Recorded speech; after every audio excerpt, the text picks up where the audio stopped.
It's time for AggroChat, the official podcast of the Tales of the Aggronaut blog and stalwart gaming community, where we talk about stuff and things, and the stuff about the things, and sometimes gaming. I'm Belghast, and let's start the show. Hey folks, it's that time again. Time for another episode of AggroChat. This is episode 460. Tonight I'm joined by Ammo. Hello. Ashgar. What? Grace. Hi. Kodra. Good luck out there, Exile. Tam. I don't know. Is that your rendition of the Goblin tune, Tam? Yeah, I'm also on a lot of cold medicine. Okay. So this week the annual commercial fest known as the Game Awards happened. I watched it. It had some interesting stuff going on. I hear Kojima wants to scare us. Yeah, can you believe it? He does. That Unprecedented. I don't even know what to think of whatever the hell that was. Nothing is more scary than the fact that I was just on Twitter and somebody who I kind of somewhere between, it could have been a troll, it could have been real, just posted, "Wow, Silk Song," and absolutely got me. Yeah, no. I'm sorry. We still know nothing about Silk Song. I have to one say, day. the Game Awards feel real tone deaf this year. I was reading the thing that was where anybody who won an award was told that the music would play them off stage after 30 seconds of a speech. It was real noticeable too. Yeah. That sure feels messed up in a year where layoffs across the industry have been devastating. Yeah, it was real awkward, and like there were some people that there were a couple of people that were like pairs that went up to give an announcement, and it was very obvious that both people were going to speak, and they started the play them off music at the 30-second mark of the first person. So the second person had to basically like say the whole thing with the ever increasing music. It was weird. It's messed up. Like, if you want to make something, if you want to be the video game Oscars, like, be the video game Oscars and actually pay attention to how those are run. Because you know what the Oscars have their own series of problems. Like, don't get me wrong, but you know what they generally don't do is an absolutely like absurd thing like that. Well, and the other thing that I noticed this year is there were easily twice the number of awards that were just sort of acknowledged quickly without actually letting anybody talk about them. Yeah. And they weren't minor awards either. And like, to be fair, like that started with the Oscars and all the technical awards. I feel like the technical awards have already been doing this in the Oscars. Yeah, and to be fair, like there were always some of those in the Game Awards that were that way, but like they I don't know, like I'm fine with them doing all the esports ones that way, but that's because I don't care about esports. So that's a bias on my side. But like, yeah, there were a bunch of awards that were not just like a couple of those. It seemed like there were way more of those happening than ones we actually got any kind of a lead up to. And I mean, I'm sure they did it so they could fit in more trailers. I mean, I admittedly, I tune in just to watch the trailers. That's it. I could watch the trailers after the fact. I just happened to be aware that they were happening the other night, and it was a really rough night because there's some stuff going on at work and I needed some escapism, so I just threw it on and watched the pretty trailers. Yeah, and like I mean that's a totally reasonable approach. It's just not great as an industry awards show. Right. Like Yeah. it's not, I feel like it is, I don't know that it ever was a good show to represent the industry. It's always kind of been a trailer show. It's December E3. Yeah. And I guess my take is like, if you want to be the video game Oscars, be the video game Oscars. If you want to be digital E3, just be digital E3. But like, hey, FYI, the summer game show kind of has your lunch eaten on that. Isn't the summer game show also Jeff Keighley though? It is. Yeah. Yes. Yeah. These are all produced by the same people. Yeah, like that's why I say like it feels like a show that doesn't know what it's trying to be, and like there's a reason that E3's competitors like never really took off, and why E3 is sort of irrelevant. I mean, E3's gone. It's just dead. We have the summer game show now, and that's all we got. Yeah. But Summer Game Show feels more honest than whatever the hell the Game Awards is. I think it would be great if we had the video games equivalent of the Oscars. It's just that this ain't it. This is still better than the Spike TV G4 video game awards show. Like, damning with faint praise here, but It's fair. I'm not sure anyone listening to this is old enough to remember that. I mean, I remember it.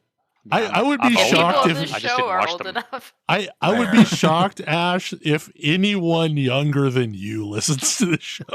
That's fair. Yes. You're like, I am one tent post and you are the other tent post, Ash. So basically, somewhere in the middle, because I'm pretty sure I'm older than Ammo. No, I think I'm older. Really? I think so. Not by a lot. Yeah, like I'm 47. I just turned 49. Okay. So you got 2 years on me. Yep. Gosh. Oh. We're all so old. Record. People wondering what the other end is. I turned 36 in a few weeks. Yeah. So like that is our Millennial demographic. Games are fun at any age if you love them. they sure Yeah. are. This is a true fact. Anyways, So- I will say my one comment is I think Final Fantasy VII won most anticipated games, and that's definitely not true because Silksong still exists. Well, I voted for Silksong. Silksong was one of the choices. I voted for Silksong. I gotta say, like, I am excited for Silksong. Absolutely granted. But man, after that debut for the FF7 remake, like I actually believe it. I mean, Oh, it looks so good. Silksong will at least come out on my platform of choice. I mean, it's fair. And Final Fantasy VII Remake won't A year for later. at least a year. I don't like. I fully expected this to be a year where Baldur's Gate 3 swept the awards, I didn't think it was And- gonna sweep the awards. Not a chance. and they brought home the majority of the awards, but Really? also Alan They Wake. got a lot of the things they were nominated for. Alan Wake 2 got Wow. several big ones too, and like I Yeah, was they very did. happy. That's genuinely surprising to me, actually. So yeah, I E3 think ended up s- with Game of the Year. Zelda got one, I think. I mean, that I- doesn't surprise me. I don't think Spider-Man 2 got any. It was a little crowded out. This has been a good year for games, as it turns out. It really has. Mhm. Best soundtrack went to FF16. Yes, it did. I'm very happy about that. Me too. I think it was best sound design. God, I as soon as I said that, I'm drawing a blank on the name of the game. Hi-Fi Rush. Hi-Fi Rush. There you go. Yep. Hi-Fi And Rush that's is fair. Like incredible. that game is largely sound design. I mean, that game is entirely sound design. It's Like, a rhythm game. Yeah, it's It's a rhythm action game. It's really Alan Wake got, I think, best narrative. Astarion won best performance. Astarion, Nice. Yeah. not the narrator. Thirst wins again. mhm. I think it usually wins this category. Probably the coolest thing. I mean, okay, so there's two really cool things that were revealed, and one of which is a lot of things, but apparently Sega woke up and started creating video games again All at once. all at once, and like Sega's has been a making games trailer. for a while. They released a trailer for a new Crazy Taxi, a new Golden Axe, a new Jet Set Radio, and a couple other things. Sure. They're basically like, we have all these properties that people remember fondly. Maybe we should do Yeah. something with those. We You have things liked the other than Sonic. Dreamcast, right? We can make games other than Sonic and Yakuza. Yeah. Hello Games' new game was interesting. Hopefully it doesn't have a rough start like No Man's Sky did. But it looks amazing. Like it basically looks like a giant MMO. I think people are going to be more willing to get into the right headspace for this I think one. I think so. Yeah. Because, like, I know I still haven't played No Man's Sky, but Tam, you played No Man's Sky at launch. I played the heck out of it and I liked it at launch. You loved it, but it was just like, it was a different game that you had to be in the right headspace for. Yeah, and it's a completely different game now, and I also like the game it is now, actually. Right. Like, It was not a multiplayer game. It is now. I think some of that is like difference between a game and a toy, as it were. Yeah. Yeah. I think there was a lot of scope that, they really wanted to be there, but couldn't for reality reasons that they eventually made good on. But yeah, like their new game, I forget what it's called. It's Light No Fire. Light No Fire. There you go. It looks amazing. Like if they can make good on even a little bit of that, it'll be great. It's got the same cadence as the first game's name. I really like the naming convention they're going with. Yeah. I mean, my highlight though was seeing at least a third of Herald of Darkness performed live. Like it literally is only about a third of the song that they performed. So I kind of mentioned it at the top, but Kojima is making a transmedia experience, which makes me ask what year it is. Yeah. It's 2006 again, yeah, what? clearly. The main thing that I know about the show this year is that now there's a Dave the Diver Dredge DLC Yes. that just came directly at my wallet. And I think it comes out in a week. Yeah. Like, this is one of those stupid things that is aimed so squarely at me that I don't know how it actually exists. But I'm so here Dave for the it. Diver is so good. Like, And Dredge is so good. And now two great things that go great together, I guess. Yes, you can serve horrible aberration sushi to cultists. What could go wrong? I know that Dave the Diver was the center of a bit of controversy for this show. Yes, because it got nominated for Best Indie Game when it kind of isn't. Yeah. It led to a whole, what exactly does indie game even mean anymore? I like the opinion it's more vibes than anything. It's got the vibes of an indie game. Indie is a genre rather than a statement of business. although, like, other than the couple of things that I mentioned, for the most part, the entirety of the trailers just washed over top of me. I watched a lot of trailers, but I don't know that a lot of them actually left their mark on me. Monster Hunter.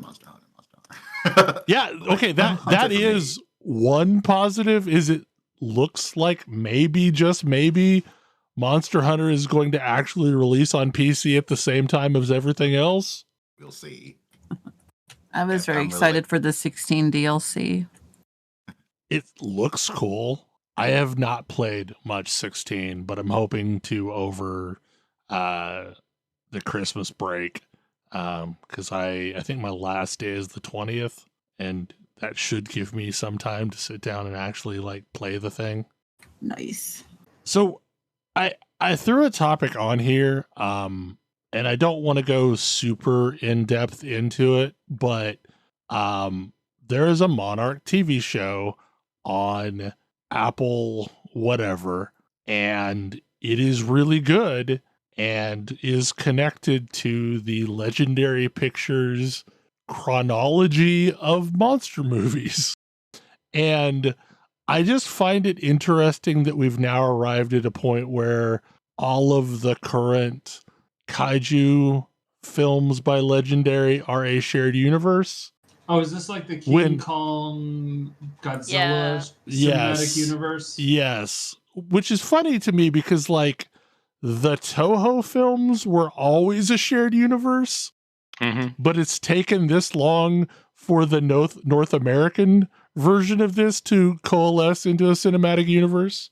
Be like, oh yeah, maybe having all the monsters so they can all fight and team up and fight other monsters is fun. Waiting for them to introduce Jet Jaguar. That's it. I also do they have the rights to all of those monsters? I mean, I think they have the rights to all the Toho ones. I mean, the biggest names have all shown up, so like I'd be surprised if they had the rights to, you know, King Ghidorah and didn't have the rights to That's fair. You know, the shrimp dude. That said, is there a new Godzilla out that is definitely not part of this universe? Yes. Yes. I don't think the North American release has happened yet. It was supposed to be out. I've seen reviews of it in the I've paper. seen no sign of anywhere you can actually watch it. Apparently, Like, 2 theaters near me have it showing right now. Yeah, you can see Okay. it here near DC. Yeah, I've not seen it around here at all. Yeah, I have like not seen it yet. it is a prequel, I think, to the Toho chronology. Yeah, I think. it's or some kind of yet another parallel, but it's definitely Yeah. taking place sort of more close to the time of the original. Yeah. Mhm. Yeah. It looks really good. Yeah, I'm looking forward to seeing that. And also, like, we got a trailer drop for Godzilla and Kong buddy cop film. What? Yes. It looks so good. It What? looks very silly, and I mean it's mostly Kong stuff, which, you know, Because I guess Kong rules the Hollow Earth now. Yeah, So apparently. that- yeah. I mean, that's Because of course he that's does. where we're at in the Legendary Pictures films. Because there's been 4 films to this point, if I remember correctly. That sounds right. And this will be the 5th. And I'm guessing, like, to some extent, I wonder if the Monarch TV show is a way to drum up hype for this next film. I'm actually curious. Is this the You cut out there, Kodra. sorry? Is this the movie that has the guy who says "Let them fight" and that's a meme? I think so. Yeah. Okay, I now know what we're talking about. Yeah. What's the TV show about? That like the monster management organization? Yeah. Yeah. So it's basically, Kaiju Protection Society, the TV show. Not really, but sort of. It's got kind of an X-Files-y thing going on. yeah, I feel like it's got a very X-Files vibe without the me trying to watch X-Files in 2023 and cringing out of my skin at all of the conspiracy theory stuff. Yeah, it doesn't hit the same way anymore, does it? No, but it's got a similar kind of vibe, and it's, a couple of people basically setting up Monarch at the very beginning, and hunting monsters and trying to study them and getting mad when people don't want to study them. And just want to have them exterminated or something? Yeah. Okay. Standard sort of monster movie stuff, but it's been fun and Well, and like the thing that interesting.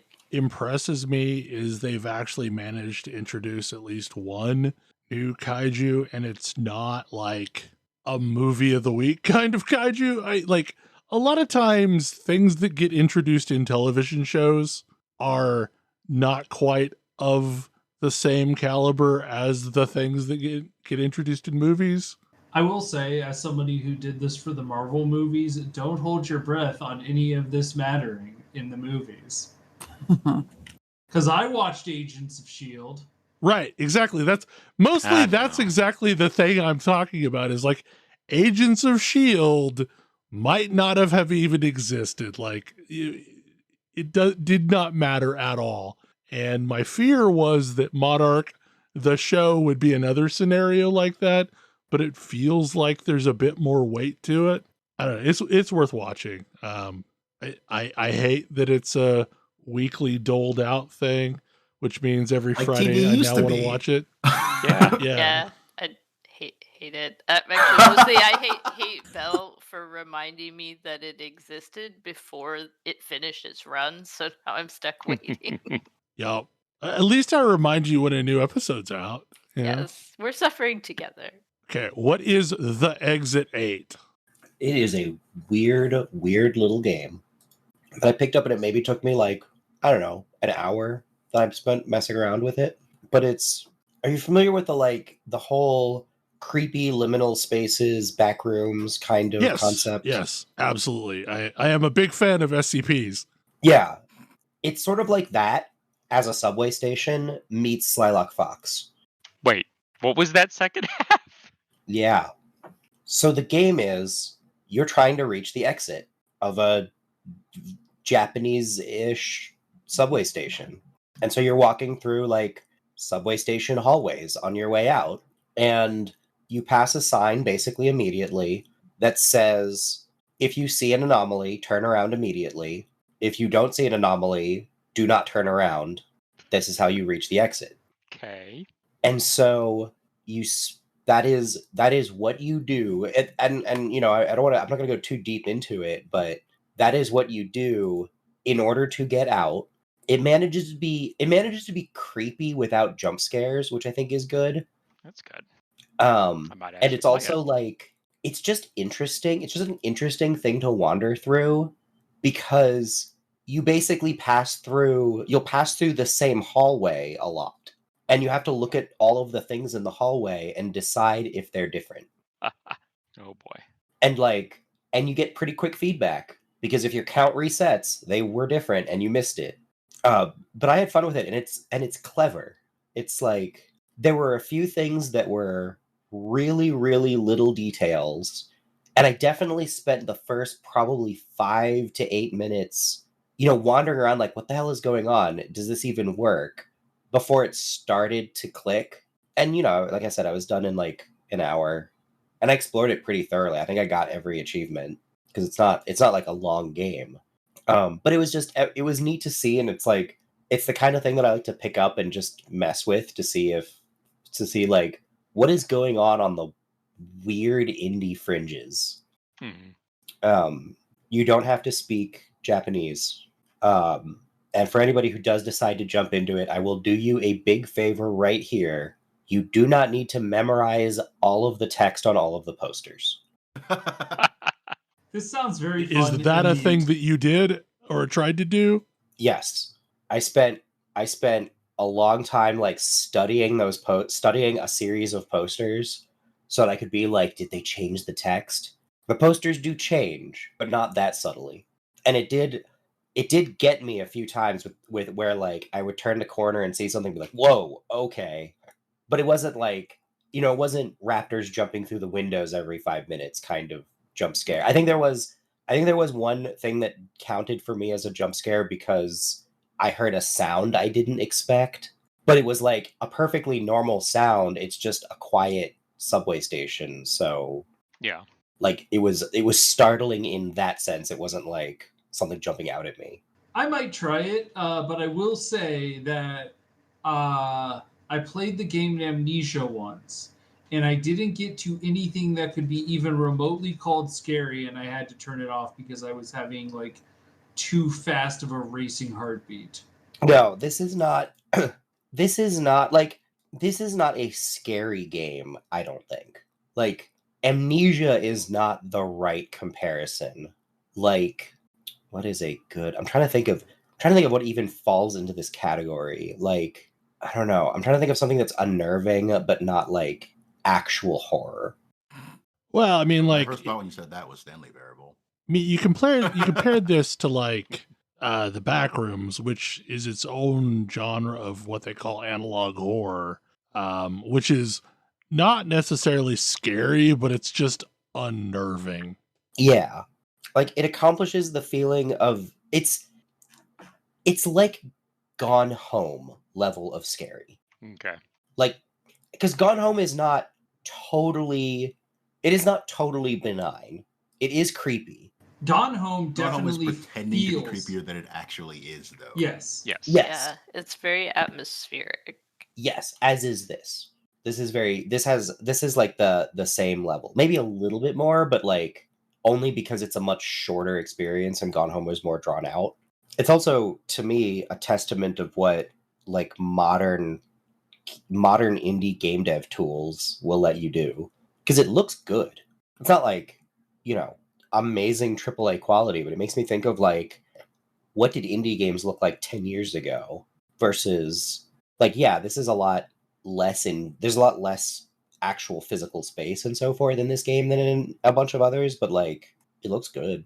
There's like texture and shine on the tiles, and it renders enough detail for you to like notice little detail-y things. But yeah, good if you want to spend like half an hour messing around with something. It was like $1 on Steam. I don't even know. So Cool. I said I was like really big into SCP, and there's a YouTuber named The Volgun that does like readings of SCP stuff, and more recently, like I think it was like last week, they released one, and it was fully animated, and that was like the first time that had been a thing, but it was like animated in, I think, Unreal Engine. Yeah. And it was a similar, like, it was about basically this hotel that you cannot get out of unless you follow specific procedures. I would start humming Hotel California, but then we get copyright struck on YouTube. Yeah, the Exit 8 is $4 on Steam. I'll have to pick this up. Sounds interesting to me. I think the crux of what we've been doing, at least since yesterday, is this is the week that the Path of Exile new league launched, and as a result, Bel League exists now. Yay! We are And Bel Leaguers. Apparently, like, this is one of the rougher league launches that GGG has had. Wait, in terms of what exactly? So apparently, because we're in a private league, we were completely unbothered by the problems lots of other people were having. Yeah. Right. Because we have our own instances. We have our own instances, and a lot of the issues were revolving around players crashing down. People crashing towns. Yep. Yep. And it would kick people back out to the queue, and but because we were in a private league, like, did not bother us at all. Yeah, you could see if you look at the live updates, they had a lot of crash issues. They had a few skill functionality issues, but those got ironed out pretty quickly. I was going to say, there have been 2 or 3 updates that I've had to download. I think it was the past, goblins. 36 hours. It would not surprise me if it was the goblin, but also, like, we've heard the goblins real early, and no crashes here. Well, we only had one instance of the goblins. That's fair. Yes. I think it's probably multiple instances of the goblins. And to explain, Tam's little humming at the beginning of the show, there's a goblin band that is 2 pets that you equip, and what you get instead is a trio of goblin musicians that follow you around and play tunes for you. Amazing. Yeah, they play music. They're genuinely hilarious. They play music when you kill a various types of enemies, usually rares or uniques, and they play music when you die. And whoever timed the music when you die is brilliant, because death often comes as a surprise in this game. It sure does. There's a split second, maybe a second and a half after I die, before I go, well, that was bullshit. And consistently, right as I'm about to think that, the goblin music kicks in. And it's an absolute delight. Like, I have definitely had deaths that have felt so frustrating that I've considered that I'm like, I'm done. And then the music kicks in and I'm like, it wasn't so bad. I will say, I don't know what it is like for you, but thus far I've probably died more on this leveling process than even like earlier attempts. But I feel like I've always done it to myself. I keep going into the woods. I shouldn't go into the woods. I shouldn't go into the woods. But I keep going in. It's so much fun to go into the woods. I can't not go into the woods. Yeah. I've taken 19 deaths, which is quite a few considering where I am currently as compared to where I would normally be. So how many of those deaths have been to horrible purple flowers? Most of them have been woods adjacent. And how many to Mardi Gras mobs? Either something killed me in the woods or I made something outside the woods too hard. Mm-hmm. Yep. I think I died 8 times to Deodre in Act 8. I didn't know Deodre did anything. I had to ask Ash, like, what are the mechanics on this fight? That fight has mechanics. Basically 0 DPS character, so I do know the mechanics of that fight. Yeah. I think my crowning achievement was actually shortly before the show, where I thought I knew where the zone borders were, and I did not. Which boss did you empower? If you empower the Godless 3, you have a chance of also empowering Malagaro. Yes, the harvest is in the same zone as the So I left the forest with about 1,500 of each color and was like, oh, that's not good, but at least it won't hit the boss. And then I didn't run into any enemies that were empowered until I got to the first one, who is Deodra, who is triple empowered. And then Malagaro, or whatever the M guy is, who is triple empowered. And then Chevron, who was triple empowered. And then the final boss of that area, double empowered. And I was like, that would be terrible. This is terrible. I have absolutely gotten to a boss, fought it for a little bit, and then left and created a new instance of that zone. Yeah. Because, I thought about it really hard. Oh my lord. I basically, before I did any damage to fight one with Kitava, who was double empowered, I had taken 4 insta-gib deaths, like full to 0, and was like, I think I need to reset, but I kept at it, and I'm very proud of myself getting through and managing to figure it out. It was a lot of like very careful dodging. I have learned to stop underestimating that fight in general, having gotten there on a few characters who can't survive a hit from Kitava.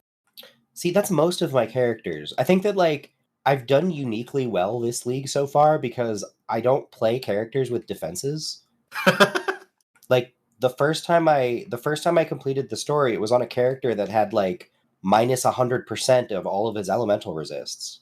Because I didn't know what I was doing. And I was just like, man, this game's really hard. That's what I keep telling myself is like, so the unique challenge of doing a private league is that, you know, while we can help each other out, we can't access trade other than to use it as a way to list items that, you know, we don't have enough room in the bank to store. Because, you know, with our private trade league, we get our own version of the trade website. That's fun. I basically have just like, I'm throwing all the fractures I get that we really don't have enough room to store in the bank in a tab for 1 wisdom, and you can search and find fractures. I should do that with the fractures I'm getting. I'm really impressed at the detail of their private functionality. Like your own trades, your own version of the trade site, your own, like, it as far as I can tell, it's our own server. It's a lot more than I would have guessed.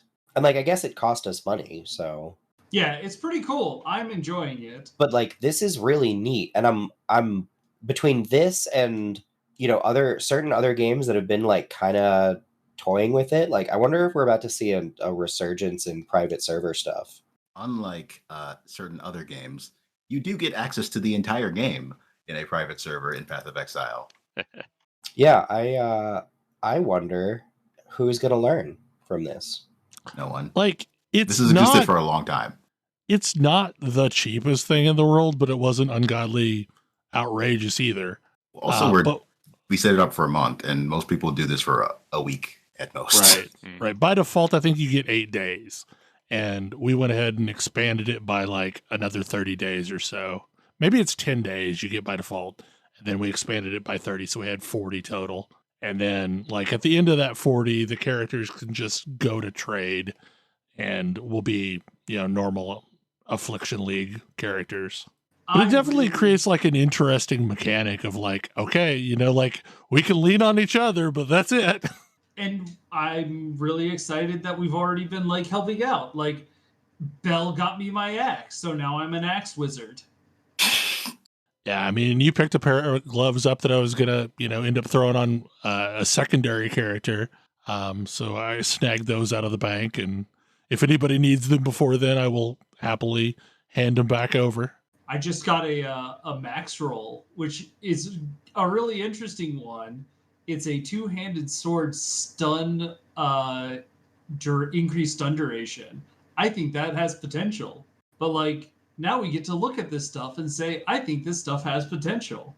Yeah, like, I mean, my big get for the League was a 6-link bow. And I'm impressed you got a 6-link before even finishing the campaign. Mm-hmm. I don't remember where it was that I got it either, because it was pretty early. And we only really have one bow wielder right now, I think. So thank you very much. You technically have 2, but this character does not care about the bow they are using at all. So right. Well, and it's not like the bow that I found is a quote unquote great explosive arrow bow, but it will be fine, I'm sure. Yeah. It would be way, way more critical if I hadn't already found a tabula rasa. So lucky. Yeah, I used up all of my luck. I'm done. You used up Bel's luck. By creating the Bel League, Bel made his luck available to all of us. Realistically, like, that's been true. I think I was one of the last people to find a unique. Because I went, like, I think it was Act 3 before I finally found a unique. Oh, wow. Act 2, but it wasn't a good one. I found a gold rim pretty early on. But I have since found a Wanderlust and a Rigwald's Crest, so I'm set. Yeah, I found my tabula rasa in Act 1. So it's like, oh, I'm set for a while. But did you corrupt it? Did you roll the dice and corrupt it? No, I did. Did I have a hell orb No, in you Act 1? No. I am playing a character that is I don't know, like, I mean, it's one of the most tried and true builds in all of Path of Exile, a Bone Shatter Juggernaut. And I am not entirely certain I like it, and I'm not certain I don't like it. I was about to say, so what is your take on it, actually? I'm really curious, because I know that it is anxiety for you. Like, Righteous Fire is dead, right? That is not coming back, or at least not in its not in the form. Yeah, not the version I want to play, which is the Juggernaut version. Well, and not the version that scales with plus fire gem. Right. Like, its flat damage is gone. They aren't bringing it back, is my take. Right. I don't know that you can make a really good RF Juggernaut anymore. See, like, I feel like, again, and I don't know enough, but why can't you be a life stacking Juggernaut? It is much harder to has limits, basically. Yeah, it is much harder to stack life than it is to stack energy shield or mana. Yep. Like, there is a cap of, like, it's real hard to get to 6,000. Well, let alone like, you have to make some decisions to get to 6,000. I was about to say, we are in a league where there are some silly life stackers going around thanks to the Warlock. Like, the Warlock says, hey, you only have life as a resource, So all of the things that give you more life as a resource by sacrificing everything else are just free now. Yeah, but like I don't know that you could use that with RF because you need lots of auras, and if you reserve all of your health as auras, I don't know. That wouldn't be good. You can use Eternal Blessing for 1 aura. You can actually reserve another aura. Like you can definitely reserve Vitality on your life. I know I saw people who are trying to reserve like 49% of their life. That's a common number. So they could always be at low life. Yeah, I mean, and that's the thing is like the RF is no longer a chill, I don't ever fall over type build. That just is gone. Like the version of RF that now exists is the more try hard, I care about DPS build. I mean, did you see the build that One Mana Left did? Yes, I did. Did you see that during the entire intro, he was just AFK tanking the Feared? It's true, but that is a totally different kind of try hard. It's true. The amount of nonsense that he went through to create that build is the try hard aspect.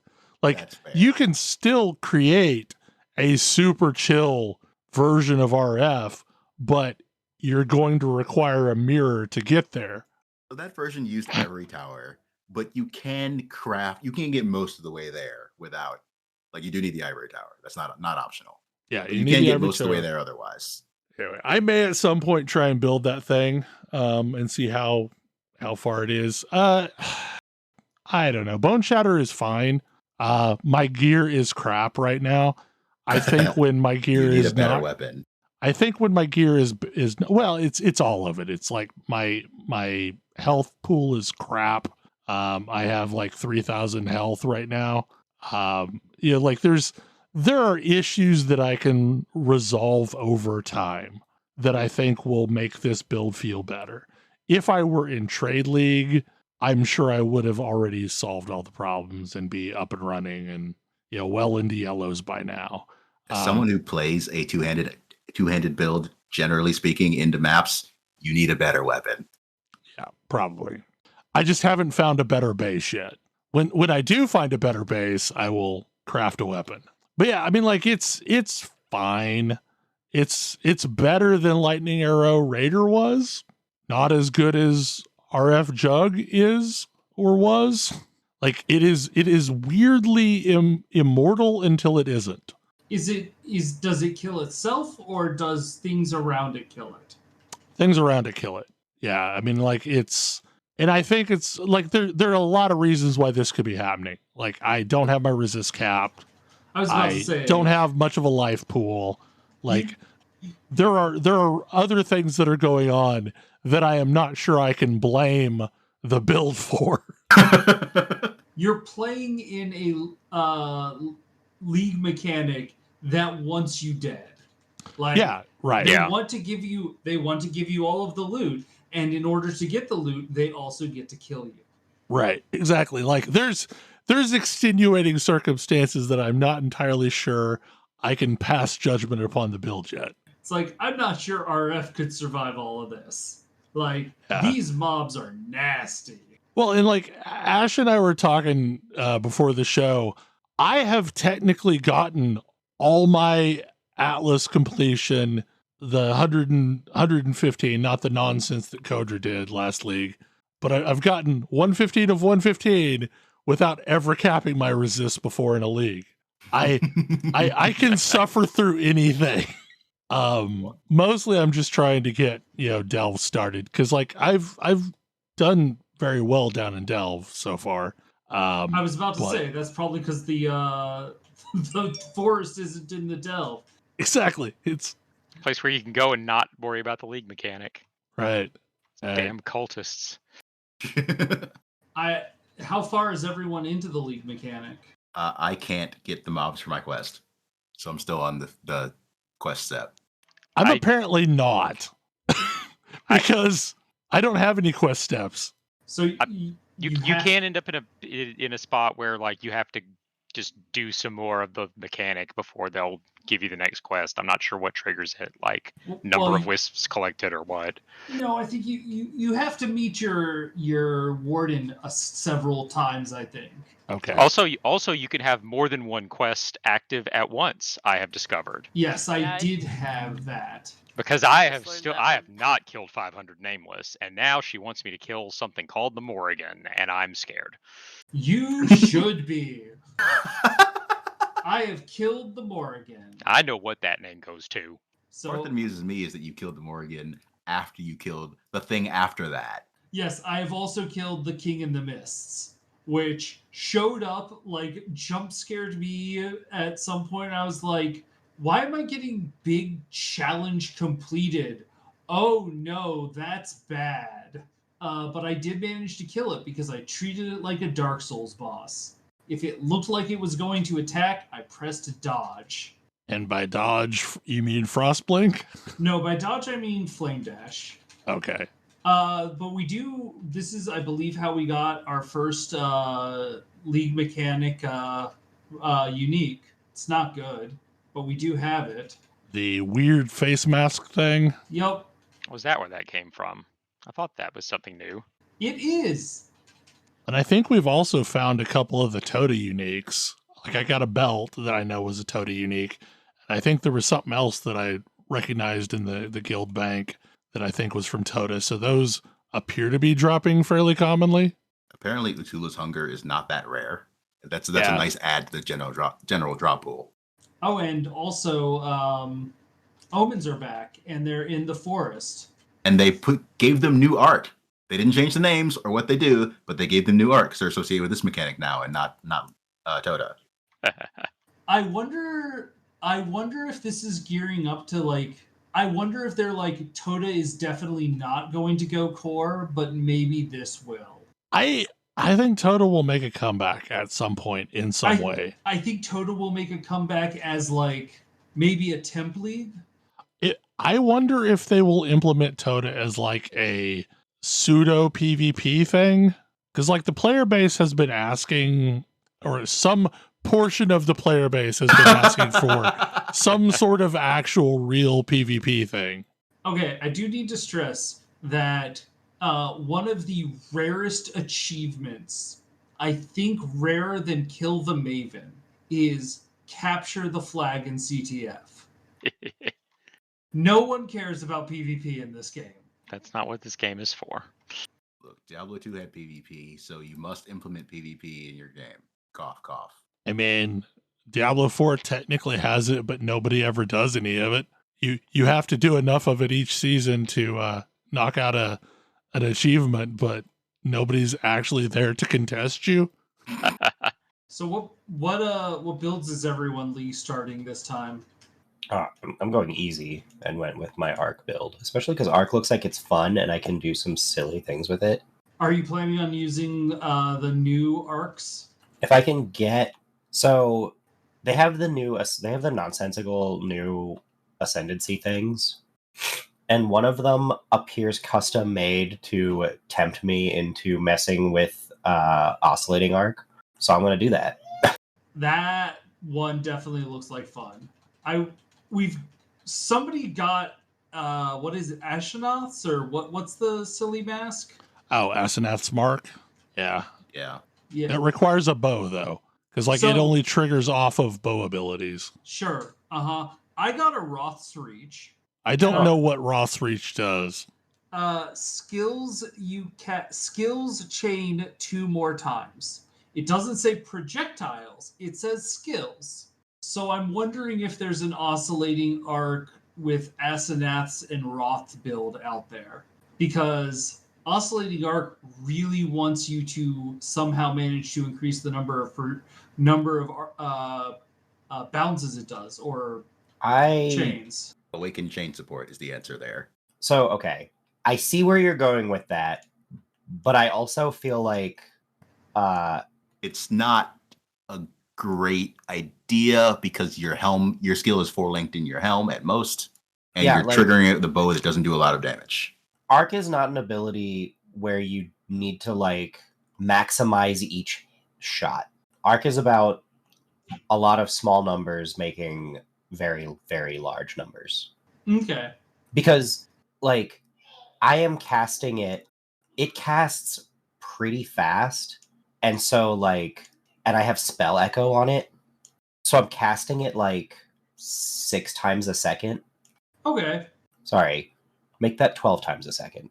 Are you using the is it Mark of Penance that gives you enemies to bounce it off of if you're fighting like a single boss?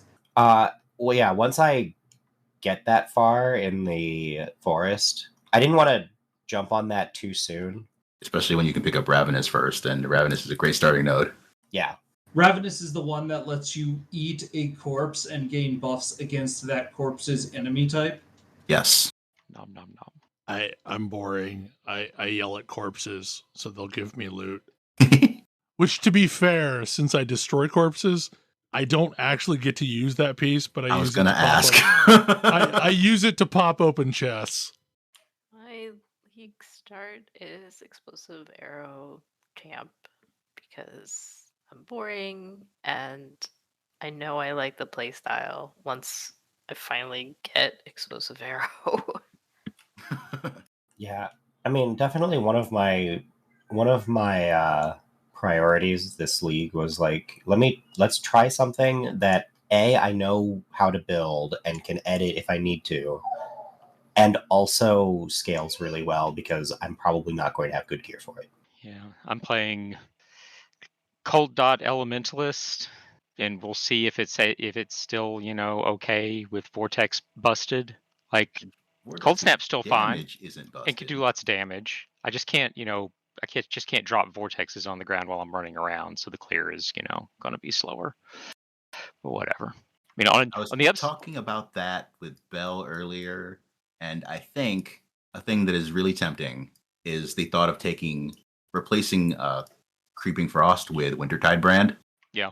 Which takes less of your manual cast time and helps with clear a lot. That's a possibility. And on the upside, I just defeated Innocence without dying at all, which is that's a pretty good sign. I mean, Innocence was a challenge for me. Nice. Innocence was annoying for me because he kept not dying and phasing, and that's the worst part for bosses with me. See, I'm fine with that part because Cold Snap deletes all of his ads as soon as they show up. Not a problem. I actually want all the ads because then I can just keep firing off Cold Snaps without actually eating frenzy charges because it just makes more.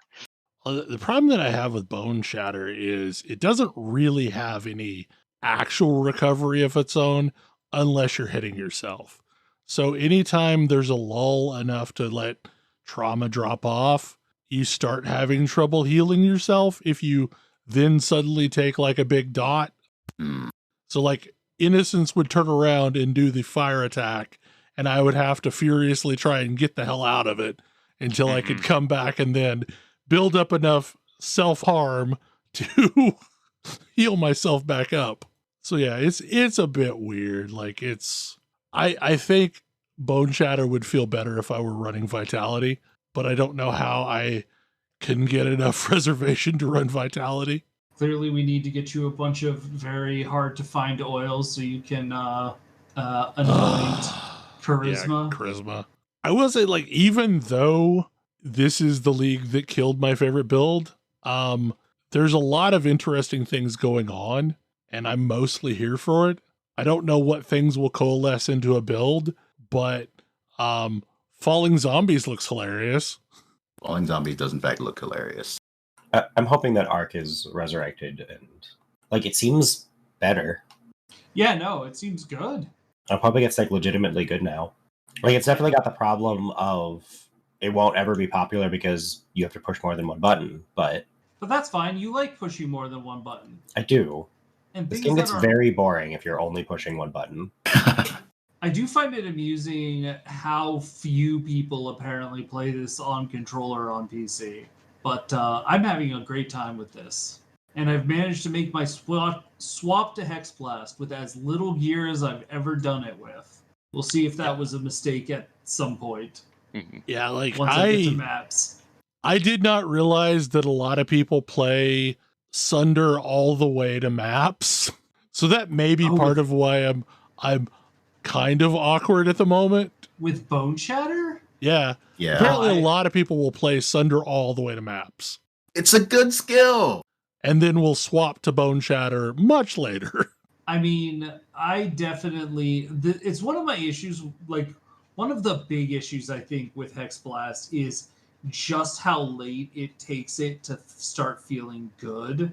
Like, I am almost through Axe, and I'm still not where I would say, this feels great.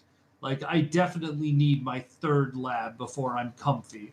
See, this is why I play stuff like Arc. It felt good stuff like the second I slotted it at level 12 or whatever. To be fair, like, Bone Shatter feels really good. It's just, I have to sort my gear out, I think, to get it to where it feels great. Like, I can see it. I can see the light at the end of the tunnel. Like, at some point, this is going to feel amazing. Because, like, it has decent single target damage. It can pop up, like, just explode entire packs. So, I mean, it is probably going to feel great at some point. It's just, I can't buy my way out of the hole I'm in right now. I have to farm. It's fine. I will be into maps with you and helping you out. Yeah, like I'm not having issues in maps. It's just, I mean, I'm not crushing them necessarily as fast as but I normally would. You could use a second person getting items so that you can, like, have double income, basically. Yeah. I am playing two things because I can't not. I'm playing basically my old Sunder build on a champion this time because I think champion is busted with one of the new ascendancies.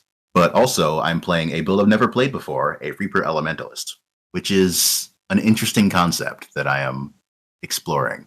Summon Reaper is the minion skill for people who don't like minion skills. Does it actually have a brain? You can command it to go to a place and do a big attack. Ah, so it doesn't need a brain. Correct. That's one way to deal with horrible minion AI. I mean, the other way is to use SRS, which are basically flaming missiles. Sure, but like Summon Reaper also has other things that have it going for it that are not minion related. I don't have to run an Animate Guardian. It is detrimental to me to run an Animate Guardian. Because it's very frustrating to run an Animate Guardian and lose, like, several, like, tens or hundreds of chaos worth of gear. Yes. To be fair, though, I have never lost an Animate Guardian. I have. Grace has lost an Animate Guardian, however. I hate that spell. Yeah, exactly. That seems like a thing that only needs to happen once. You only need to lose it once. Yeah, exactly. Yeah. Prior to Grace losing an Animate Guardian, I didn't even know that was a thing. And it has made me edgy about them ever since. Turns out Animate Guardians aren't great at not standing in some things that do percentage health degens. They have so much health and so much regen, but there are things that don't care. Anyhow, this build eats my golem sometimes, but I'm an elementalist, so they get resummoned, so whatever. I get to run around with a bow, shooting things with an ensnaring arrow, and I get to command this thing to run around and just murder. And it's fun. It's far stronger than I anticipated, I think. We'll see if that keeps up. I'm only in Act 6, 7. But also because I'm me, I'm running the Sunder build on a champion this time, just for a slight change of pace from the Berserker. Should be a little tougher, a little tankier. I am doing Hexblast Mines because I like Hexblast Mines. I will eventually do a second build because I want to have a second build that I understand. Right now, I understand Hexblast Mines pretty well, I'd say. Yeah, I will say, like, that's a lot of my enjoyment of this game is, you know, I tend to get, like, a single character that is stable enough to do whatever I want with it, and then immediately walk away from it and build secondary characters for the rest of the league. I don't get that far before I do that thing. I know. You do that first. Yeah, I definitely think of the three of us, I like to take my character the farthest. Yeah. I gotta say that, like, we've talked about the league mechanic a little bit, but I think this might be one of their better league mechanics. I really love the forest. Yeah, I like it a lot. Does anybody run into the, what is it, Herald of Agony? God, yes. It took about 1/10 of a second for it to just straight murder me. Which one is the Herald of Agony? I don't know if I've run into the Herald of Agony, but I have run into a bunch of named things. Actually, it took a little longer than that. It took long enough for the message to pop up that I had failed the challenge to defeat the Herald of Agony without getting hit 5 times by something or other, and then I died. He'll mess you up. I mean, he appears to be like an extra big unique cultist, and all the cultists will mess you up. So yeah, not surprised. They're just so fast. I've done the 3 bitter bloods or something like that, and then I've done the King of the Mists, and I've done Morrigan. But yes, they are very fast. Agonizingly, I got the Herald of Agony down to like 5%. Oh man. I will say, like, I am curious to see some of the numbers on exactly what these buffs are doing to these mobs, because they seem ridiculously strong. Well, and to be fair, like, this has happened before with League mechanics, and they will oftentimes come through and water it down a little bit. I'm not super upset about it. I wouldn't be surprised if we see that here. I mean, the main issue with it is the lack of control over what gets buffed. Right. So, you know, if you dive into the forest, maybe the final boss of the area you're in will get triple buffed, and then maybe you're just going to leave and create a new instance of that area. Because, oh my god. It was rough.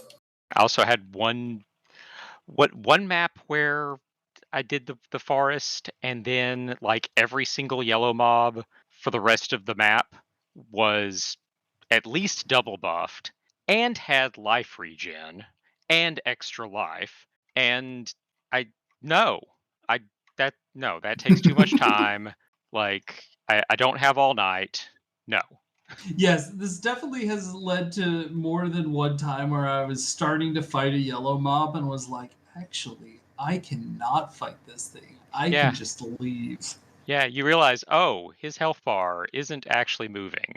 Well, screw this. I had that happen earlier where, like, it was just, I was never going to kill it. So I might as well just move on with my life.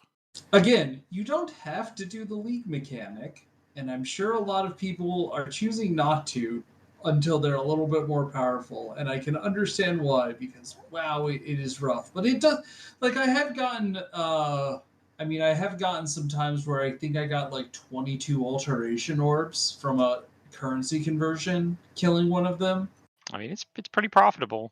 And, of course, you know, if you want those delicious new ascension trees to layer onto your normal ascension tree, you got to spend a lot of time in the forest. That is true, and I am definitely abusing this. As Ash pointed out, I never crit anything, so giving myself 37 or like 57% increased critical strike when you haven't crit anything in the recently is real good for me. Because my mines inherit my critical strike, and I am not a mine. I think where the League mechanic is going to be amazing is getting reasonable value out of all of the pile of trash maps that you end up with, that you are excited to run. But now, because there's this League mechanic that's fun and interesting and does weird things, might as well pop in that random white map that you've already gotten credit for, but, you know, would just sit there and rot otherwise. Yeah, the bit where it's guaranteed to happen every time you start a new map is, I think, one of its better features, because it feels like I don't feel bad skipping it if I see it. Yeah, because you're going to see it again real soon. Well, and because it's an entire thing, it feels better. They've done the thing with Incursion and with Lake of Calandra and, you know, other mechanics where you get part of a thing every map. But this one, you know, the fact that you can do the entire thing and play it to completion or just skip it feels a little bit better, because you're not adding to something and it's not going to take you several maps to get to a destination.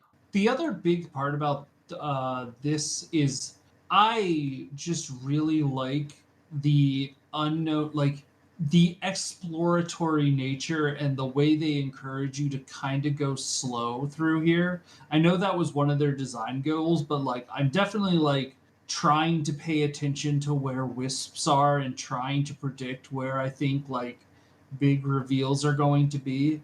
Yeah, I appreciate that it's not another gotta go fast, because we've got enough of those. And I also I really like the exploration aspect of it. I think uncovering a bunch of fog of war is very fun. Also, I know I'm not a traditional Path of Exile player, and that I am interested in meeting all of these new Asmeri individuals, a group that we have not heard very much about previously. Right. Mm-hmm. Yeah, I definitely want to sit down and talk to all of them once I get through this section. Oh, I definitely. As soon as they popped up, I've sat and talked with each one for like 10 minutes. Because they get a little bit of additional dialogue if you talk to the others. Also, I do like that when once you've met somebody else, now they have something to say about them. I do wish the mini map worked. It not working, it feels entirely intentional. Yes. I mean, things appear on the mini map that would normally appear on the mini map. Yep. You just can't see walls. Right. That's the part that annoys me, is like, because there are times when you encounter a NPC that has a shop early in the map before you have much in the way of wisps to spend at it, and trying to reason your way back to the shop is a thing. It can be real hard to find your way back. Just follow your own trail. It is possible though, because you leave a trail. You just go back through the lit places. So I'm doing Primalist. What are other people doing?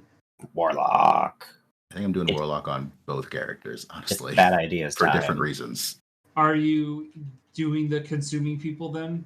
Absolutely. That's such a strong buff. Yeah, I'm doing Primalist because I started out Magi, but tinctures only work with weapon hits, and I'm not doing any of those, so never mind. And Warlock mostly appears to be like if you're doing minion things. Or if you're doing some very silly... Doing degeneracy. Builds. Yeah. I mean, that's awesome. Yeah. It does not appear to... The degeneracy that Warlock enables does not appear to work for what I'm doing. I was about to say... Some of it would, but yeah. If you are interested in saying, I don't have mana and all mana reservation goes against my health, then Warlock's really good for you. But boy, you have to be willing to say those words. You don't need to be willing to say those words for Warlock to be quite good. Well, if you're going to go down that route. Sure. I mean, certainly the one that makes things that you hit spawn little, dudes for you to kill. That seems really useful for lots and lots of builds. Yeah.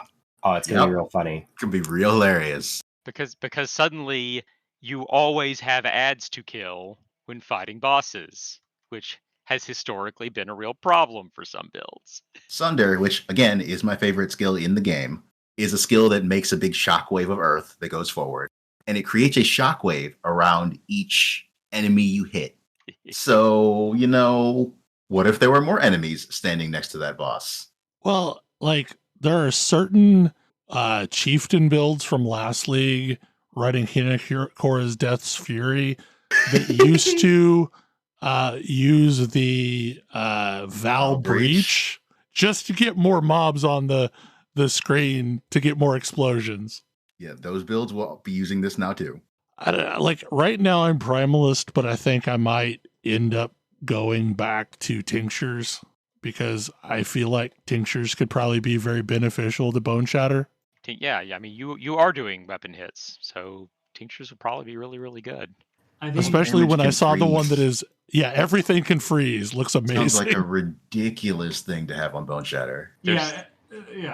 Yeah, there's one of those for every ailment, and I'm just getting that from my Ascendancy, but yes.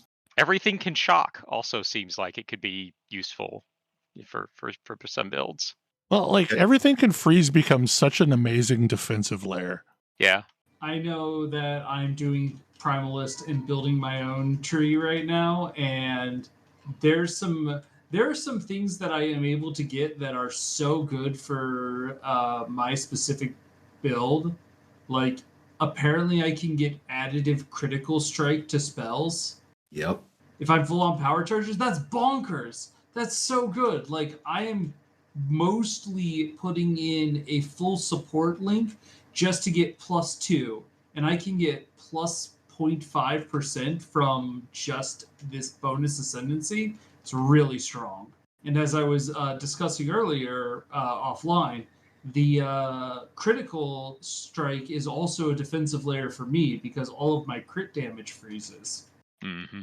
And boy, do I care about things freezing. I'm not living otherwise.